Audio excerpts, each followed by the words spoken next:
bringing the people behind our food to life. Today we're going to be making black-eyed peas and cornbread. This is a traditional dish, especially in the South, where it's believed that the black-eyed peas bring prosperity in the new year. It's often served with other dishes like greens, which would represent luck in finding more money in the coming year. This dish is also very good with cornbread or with rice. When it's mixed with rice, it becomes Hop and John. Several different dishes from one. To make this dish, you want to start out by making a ham stock. You can actually use ham shank like what I have here. You can use ham hock, any type of smoked pork would work. You can even use smoked turkey. Take your ham, chunk it up a little bit, get the pieces at least a little smaller. You can go back later and chop it up finer than this. Once you have them, you're going to be placing them in a pot.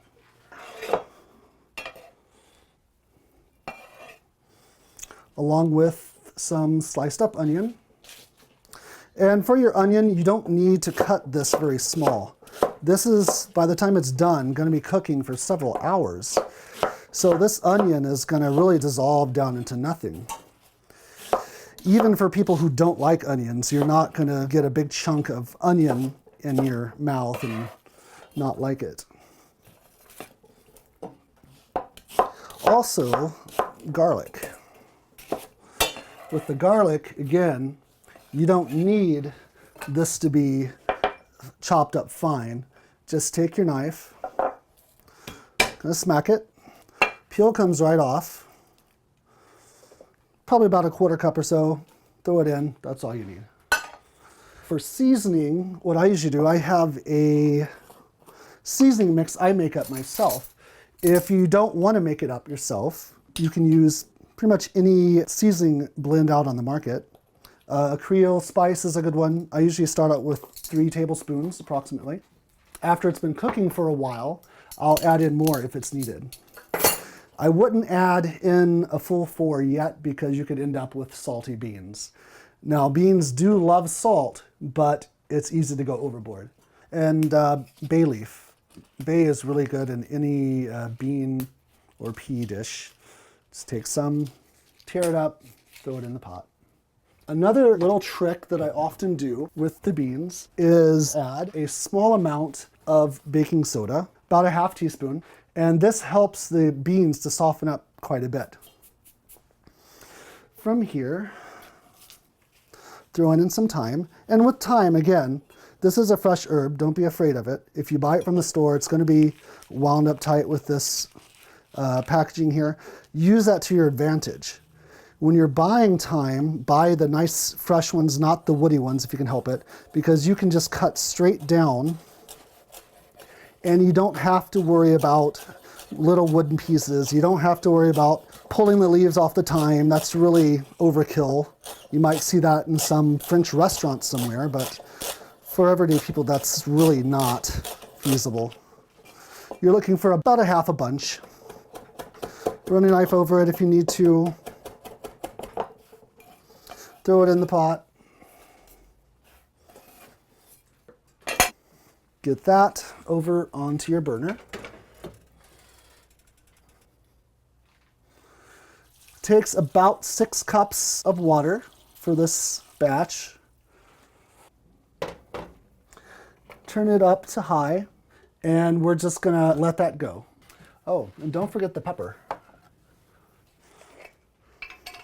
Probably need about a teaspoon.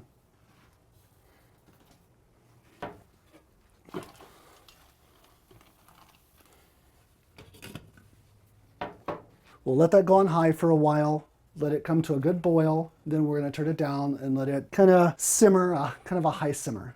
Now, while this is working, this would be a good time to go ahead and get your oven preheated for the cornbread. For your cornbread, you're going to need a heavy cast iron skillet or other heavy baking dish. A heavy dish will give a better crust on your cornbread. You'll want to put your favorite shortening, or in my case, lard, which I make my own lard here. It's a lot better quality than what you can get in the store. The lard in the store is often hydrogenated, and I don't know why you need to do that. So shortening in the pan in the oven while it's preheating. Don't worry about spreading the shortening around in the pan. It's gonna melt and coat the inside, and you can just swish it around in the pan when you take it out to put your cornbread in. Now for your cornbread, I'm gonna make a very basic Southern style cornbread.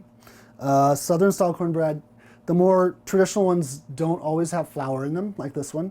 And with these cornbreads, the reason why they work so well is cornmeals in the South, the old style, they're very finely ground with a stone mill, and you get texture that's very fine, almost like corn flour, just a little more grit to it.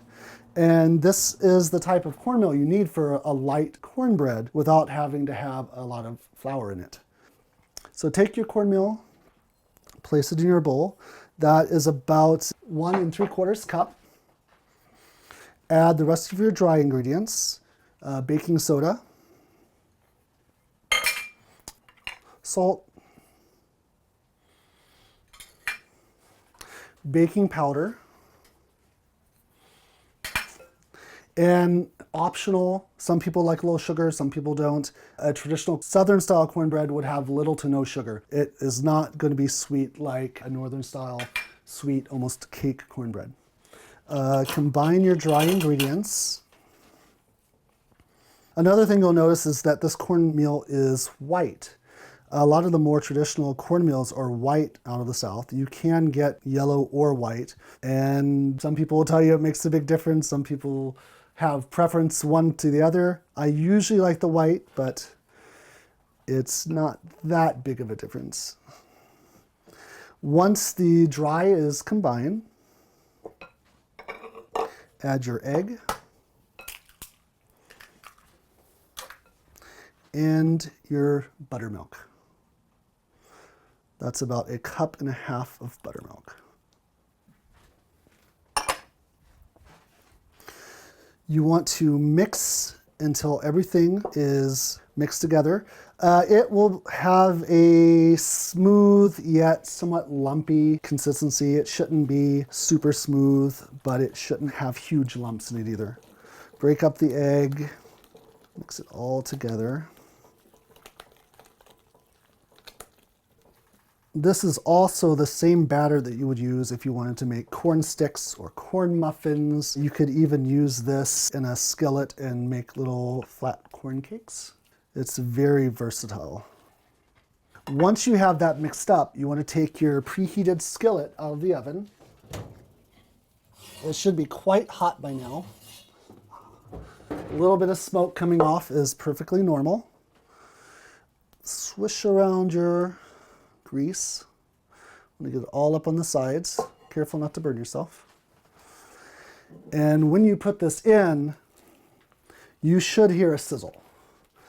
If it's quiet, then your pan is not hot enough. That's the sound.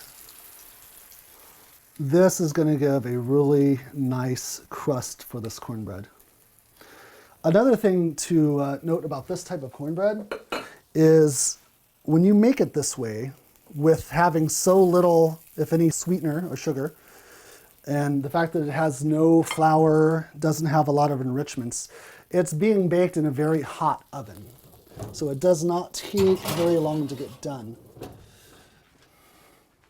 So set your timer. Start with 15 minutes. It usually takes 20, but it's better to start on the lower side rather than to burn it. After about 45 minutes, the meat in the stock that you put in earlier should be getting tender enough that you can take it out and chop it up. So pull it from the pot, and your broth should be looking nice and rich by this point. Bring it to your cutting board.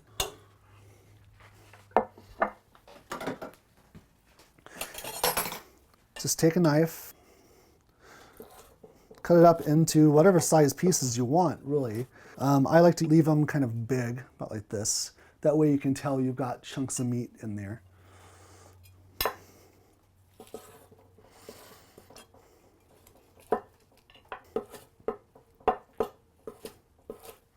And you can just do a rough cut. This doesn't have to be perfect. it's still going to get even more tender and start to fall apart as you're cooking the beans down more.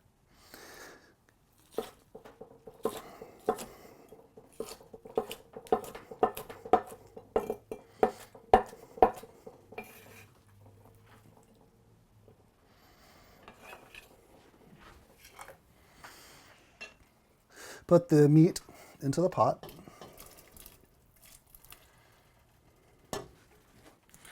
And now you'll want to grab your reserved vegetables. You want to use about a cup's worth of carrot and celery. When you cut these, you don't need to cut them up small. They can be cut up in large chunks because this is going to cook once you put the black-eyed peas in. It's going to cook for another hour and a half. With this dish, it's not a dish that you would traditionally cook the peas to a point where they're going to be very crispy. You're going to want them to cook down and be very soft, very tender, and they will make their own sauce in the pot. So if you were to cut this up too small, they would just disappear and you would not even know that they were in there. So nice large chunks is fine.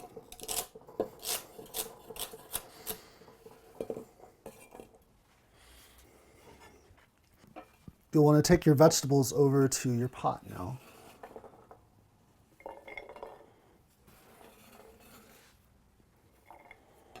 You want to put your vegetables in.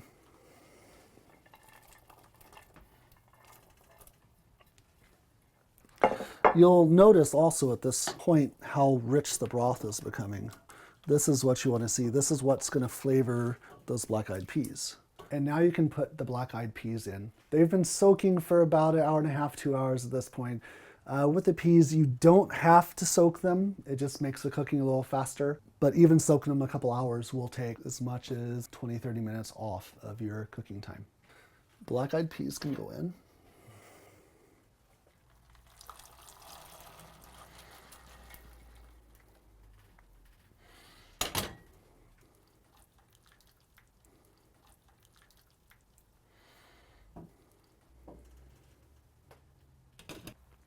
It's been about 15 minutes now. The timer's going off. Let's check the cornbread. And you'll notice the color, nice and brown, golden brown on top. The top is not wet. It doesn't have a sheen like you would often see with a sweeter type of cornbread. And you'll notice that it's loose in the pan. It'll come right out. It should not stick. And the bottom will be nice and crispy as well. Now this is good to go. I would normally give this at least a couple minutes just so you can cut it, but anytime after that, it's good to eat.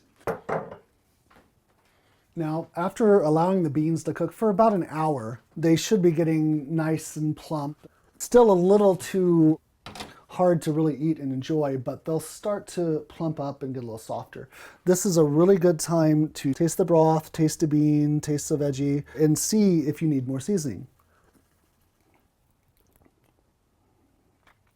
Now this is probably going to need a little bit more salt. The spice is pretty good. I'm not going to add any more spice. But you definitely want to do this now instead of waiting to the very end. If you wait to the very end, the beans will taste more bland and the sauce itself will be very seasoned, but with bland beans, and you don't want that. So I would add probably just a little more, about a teaspoon to tablespoon range, depending on what you need.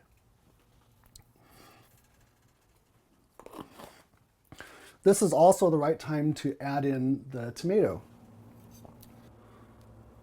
You add these towards the end because they're going to add a little more freshness. I know it's a long cooked dish, but with this type of dish, the acidity of the dish tends to get a little flat. So adding something like tomatoes at the end kind of brightens it up and makes it taste a little fresher. So you'll want to give this probably about another half hour, 45 minutes, but keep checking it, and what you should see is that the beans are going to plump up more, the sauce is going to thicken and look almost like gravy, and it'll have a nice, beautiful sheen to it.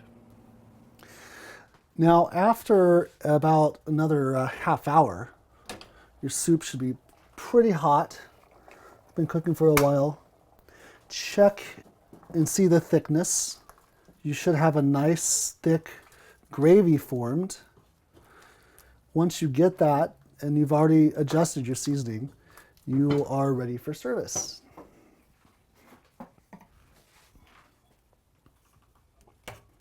Dish up. And you should notice a nice thick sauce. This should not be runny thin. It should be nice and thick. For your cornbread, just cut it right down through the center. Some people do squares, some people do triangles or wedges, whatever you prefer. It should lift right out. And you'll notice with that type of fine cornmeal, it's going to be very finely grained. It's still hard to tell, but it is actually very moist. It's not dry at all. And it'll have a nice texture for soaking up all the juice in the black-eyed peas. It's a great way to start off the new year.